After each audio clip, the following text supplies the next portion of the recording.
Mark, good to see you. We're going to start with a really important question. Is a trust a must? What every family should know about estate planning. When it comes to estate planning, trusts often sound complex or unnecessary, but depending on your assets and goals, a trust can be a powerful tool. Let's start big picture. What is a trust?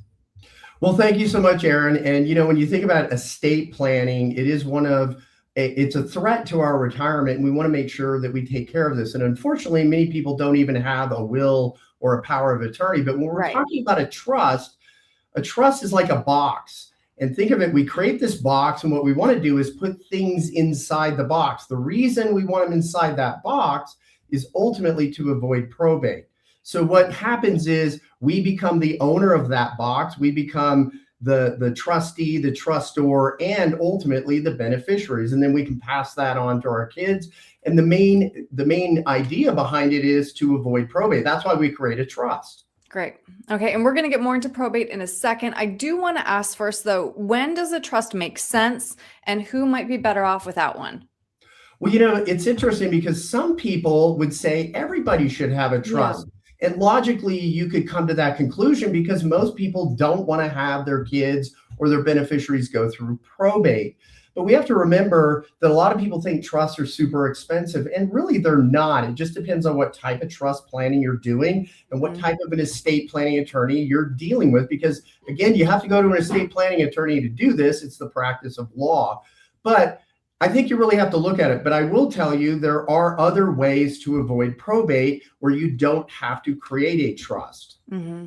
All right. So now let's dive into probate. It does feel like a lot of people consider it a dirty word. So what are the biggest advantages of using a trust, especially when it comes to probate, privacy, and control? Yeah. And I think in this day and age, the biggest thing with probate is, well, two things. It's a court process. So it takes time, it takes money. You probably have to have an attorney to maneuver through the legal system, and it's contestable. Now, the other thing is it's made public. So I could look up any kind of probate that's going on. I could go down to the courthouse and file and say, hey, these people owed me $10,000. Now the probate judge is going to have to hear that out and find out if this claim I put in is valid or not. And a lot of times that's just going to draw it out. It's going to cost more money. So what we want to do is, if we want to avoid probate and make it much cleaner, that's why we create a trust or we attach beneficiaries, because again, the trust has the beneficiaries. So ultimately those assets will go to whoever we specify in the trust. We still maintain control of it. It works just like, if you have your checking account, and it's going to work just like when it wasn't in the box or in the trust. Okay. And what are the downsides or common misconceptions about trust that people should understand before setting one up?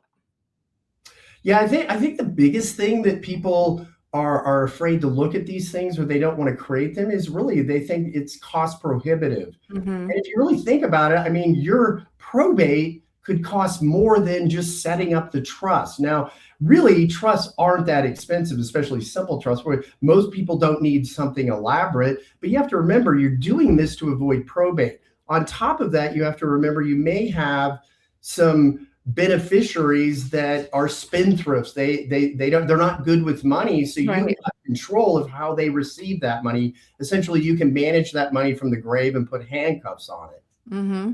So you mentioned estate planning a few times here. So even with a solid estate plan or trust, why are beneficiary designations so important, and how often should they be reviewed?